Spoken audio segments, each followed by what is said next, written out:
Halo teman-teman, kita mau nyoba eh, grafik tren yang sedang viral di Twitter.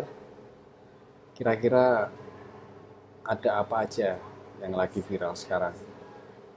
Kebetulan aku baru buka Twitter nih. Kita lihat ya, trennya apa yang lagi viral hari ini.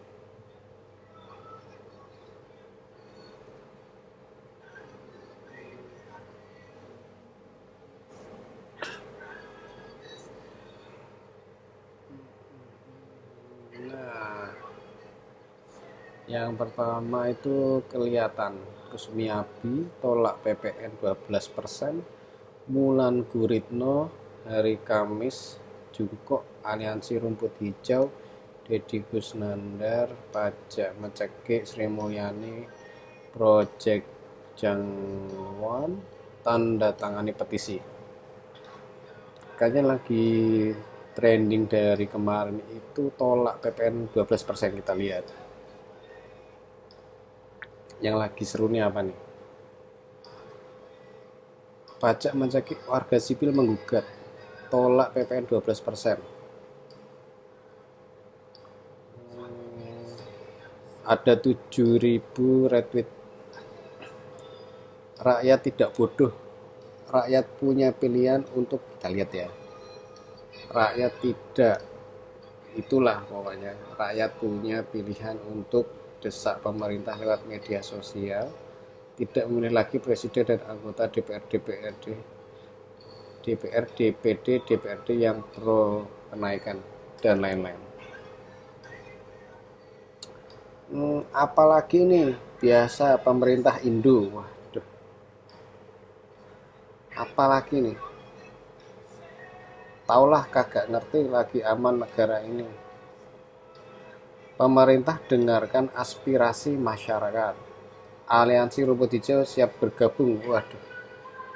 Sebelum ke topik ini, alangkah baiknya kita cek dulu pajak itu asalnya dari mana. Jadi kita mau cari sumbernya dulu. Asal mula eh, pajak. Kita baca nih. Jadi sejarahnya tuh seperti ini nih.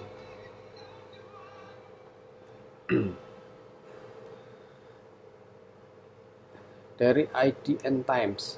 Begini sejarah pajak dunia.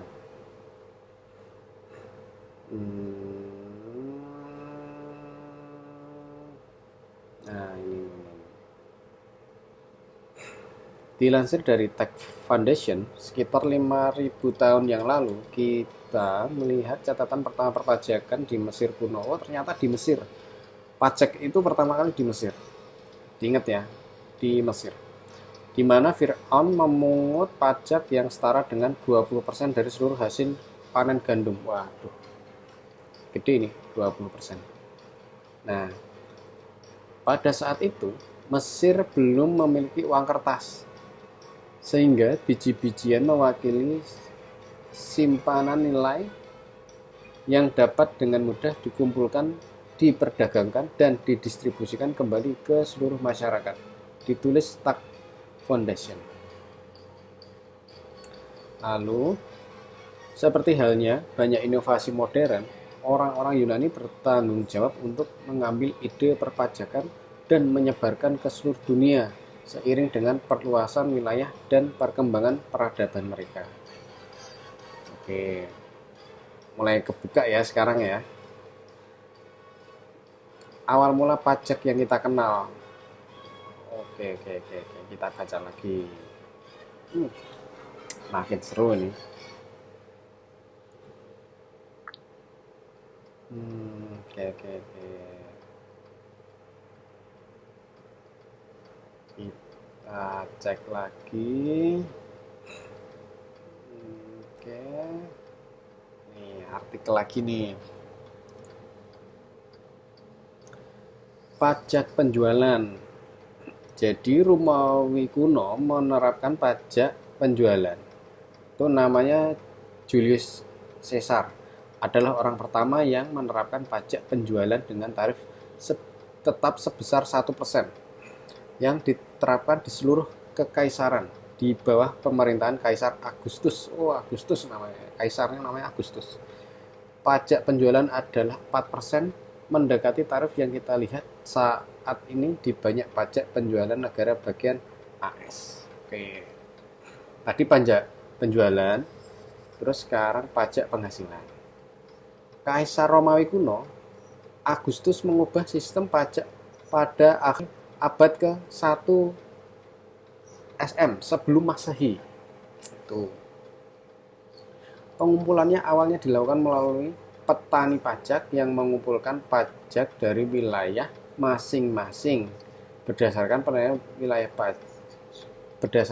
penilaian wilayah secara keseluruhan dan menyerahkannya kepada pemerintah. Oke. Bagus ini, bagus. Lanjut. Sistem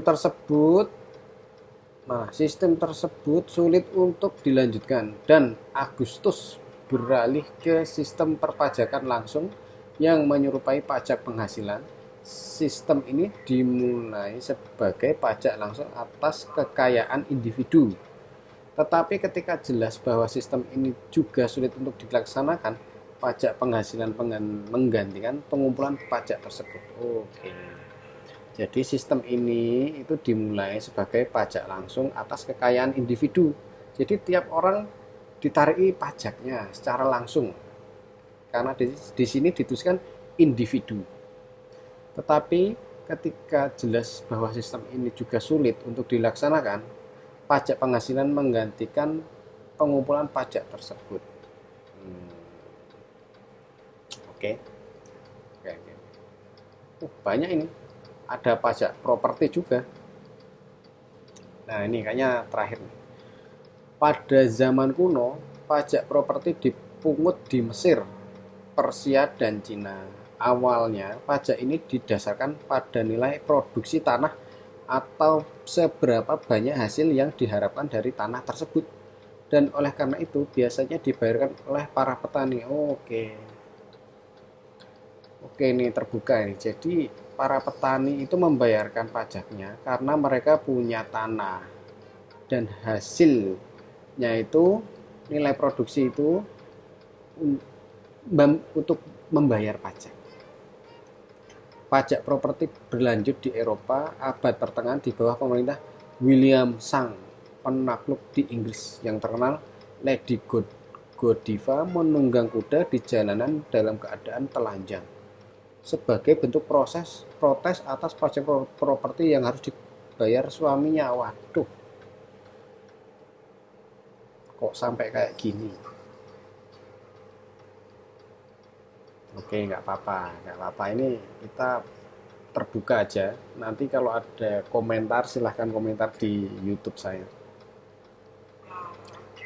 Ada lagi ternyata Mas ya, pajak warisan. Pajak warisan berasal dari Kekaisaran Romawi dan mendanai pensiun para veteran yang dikenakan sebagai 5% dari properti yang diwariskan. Pajak warisan yang kita kenal saat ini berevolusi dari keringanan pembayaran yang dilakukan pada abad pertengahan kepada penguasa feodal ketika sebuah wilayah kekuasaan dialihkan kepada ahli waris saat kematian. Yo. Paham. Lanjut. Tarif telah ada sejak tahun 3000-an sebelum Masehi. Tarif telah ada sejak tahun 3000-an. Sekarang tahun 2000-an gimana ini? Ya, baca aja lah. Sebelum Masehi untuk perdagangan logam dan wol antara kota kuno Kanes di Anatolia, Turki modern, dan Asyur, Irak modern. Kekaisaran Romawi juga memungut pajak. Baik untuk barang-barang yang diperdagangkan di dalam kekaisaran maupun yang diimpor dari luar. Barang-barang asing dikenakan pajak pajak 5 hingga 25 kali lipat dari tarif perdagangan internal. Sepanjang sejarah, tarif telah dipungut untuk mengontrol perdagangan barang-barang tertentu seperti wol, kulit, mentega, keju, dan banyak lagi. Oh, oke, oke. Bagus, bagus. Nah, ini.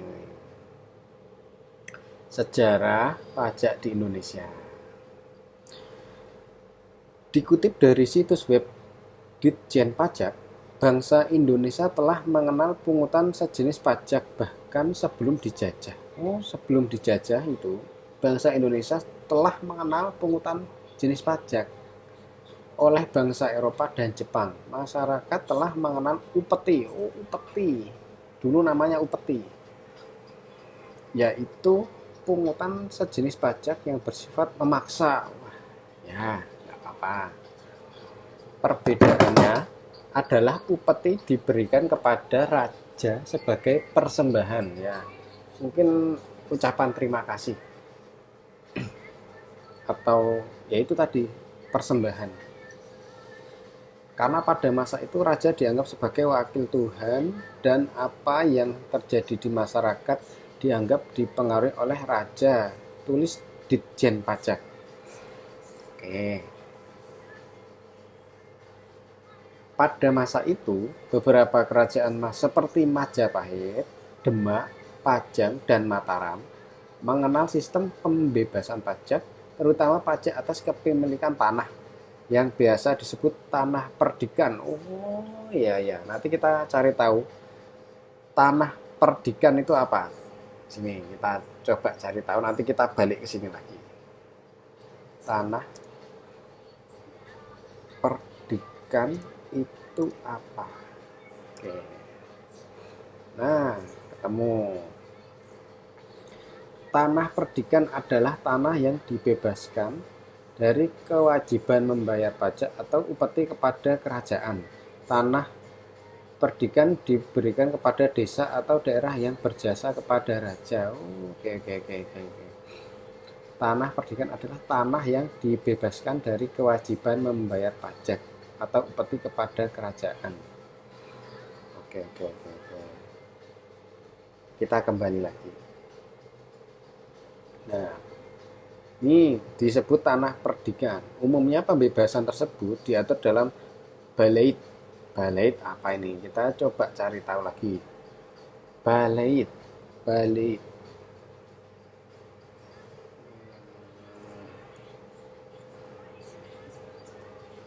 Balait itu apa?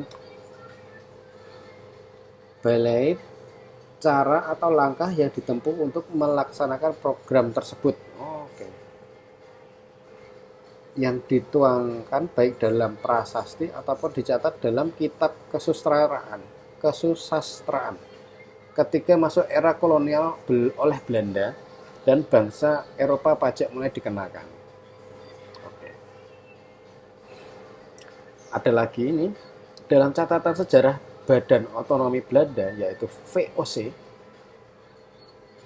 pemungut pajak diantaranya pajak rumah, pajak usaha, dan pajak kepala kepada pedagang Tionghoa dan pedagang asing lainnya. Hanya saja, VOC tidak memungut pajak di wilayah kekuasaan seperti Batavia, Maluku, dan lainnya. Kenapa ini? Kita cari tahu. VOC tidak memungut pajak di wilayah kekuasaan seperti Batavia, Maluku, dan lainnya. Kita cari. VOC tidak memungut pajak wilayah Batavia. Kenapa soalnya? Gitu. Pertanyaannya itu.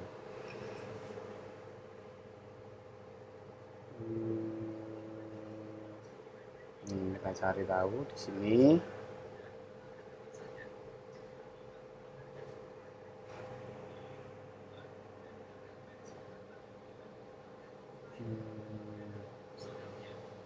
VOC tidak memungut pajak di Batavia. Mengapa? Nih. Jawabannya ada di sini. VOC tidak memungut pajak di Batavia karena VOC merupakan badan otonomi Belanda yang memungut pajak kepada pedagang asing dan Tionghoa, tetapi tidak di wilayah kekuasaannya seperti Batavia dan Maluku. Jadi Batavia dan Maluku itu tuh wilayah kekuasaannya, jadi tidak dipungut pajak.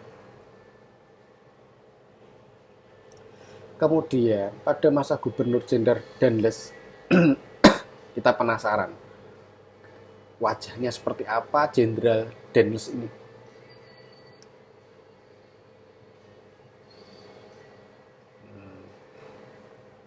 Penasaran. Dan Jenderal Danles. Jenderal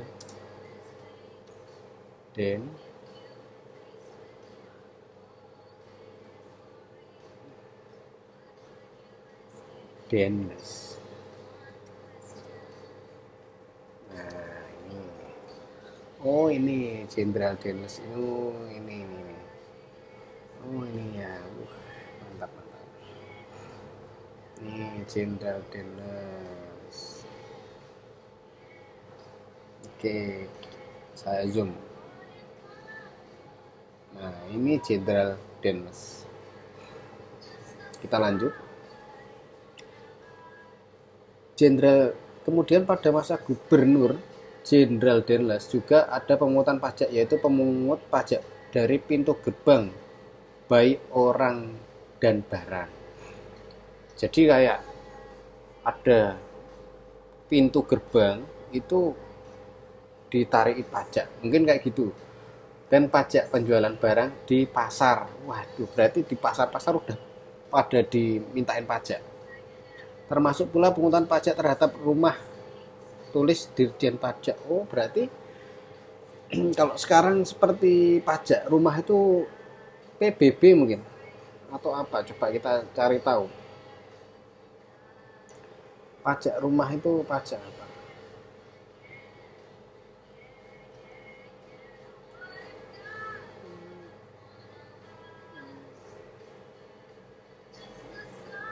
Pajak rumah adalah,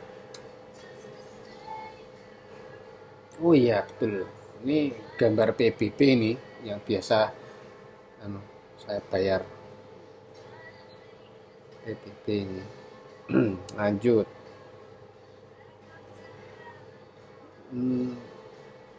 Masuk ke era pendudukan Inggris, Gubernur Jenderal Raffles. Wah, ini ada lagi nih Jenderal Raffles. Kita lihat lagi. Jenderal Raffles. Jenderal Raffles. Nih. Jenderal Raffles. Wah.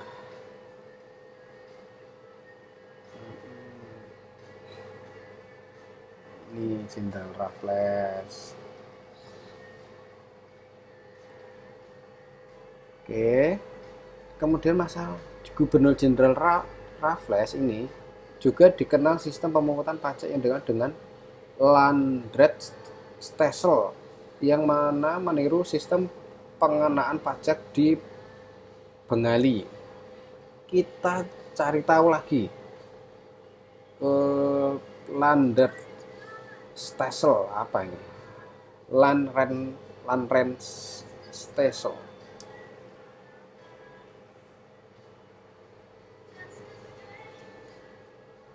Pokoknya ini kita hiburan aja ya ini ya. Jangan serius-serius, ini hiburan aja.